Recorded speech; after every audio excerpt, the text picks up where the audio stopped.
The moment you realize this, it changes how you see quiet people forever. The ones who never complain aren't weak. They're carrying a private war inside their nervous system. In a world where frustration is posted, tweeted, and shouted in real time, the person who stays silent stands out. Not because they don't feel pain, but because they've trained themselves to absorb it. This story begins inside that silence. The kind that doesn't ask for attention. The kind that doesn't announce its suffering. The kind that America quietly rewards and secretly breaks. From the outside, people who never complain look composed, reliable, strong. They show up to work, handle pressure, nod, and keep moving. Their boss calls them low maintenance. Their friends call them easygoing. Their family calls them the strong one.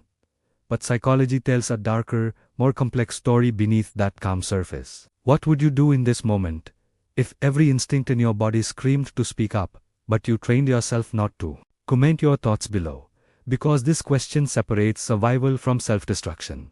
Deep psychology reveals that chronic non-complainers often learned early that expressing discomfort didn't lead to relief, it lead to punishment, rejection, or being ignored. So the brain adapted. Silence became safety. Endurance became identity. Over time, the nervous system learned a dangerous rule: if I don't complain, I stay in control.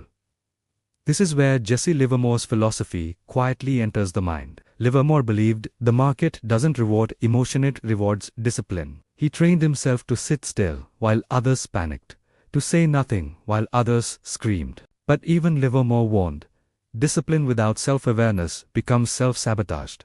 The same rule applies here. People who never complain believe they are being disciplined with life, but discipline without release becomes pressure, and pressure always collects interest. In American culture, this trait is subtly praised. Tough it out.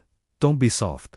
Handle your business. The silent striver becomes the ideal worker, the dependable partner, the emotional rock. But psychology doesn't measure strength by silence, it measures strength by regulation. And silence is not regulation. It's suppression. The brain doesn't delete unexpressed emotion. It stores it. In the body, in sleep patterns, in microtension, in delayed reactions. That's why people who never complain often crash unexpectedly. Burnout with no warning.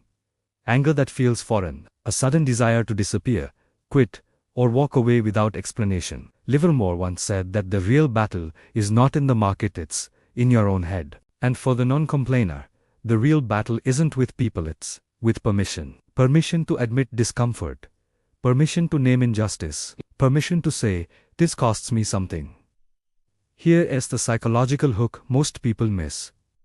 Non-complainers don't stay silent because they don't feel. They stay silent because they feel too much, and learned early that expressing it was dangerous. Notice how this creates a loop. The more they endure, the more they're trusted. The more they rate trusted, the more weight they're given. The more weight they carry, the less space they feel allowed to complain. This is how quiet people become overloaded without ever asking for help. And here's the tension that pulls us forward.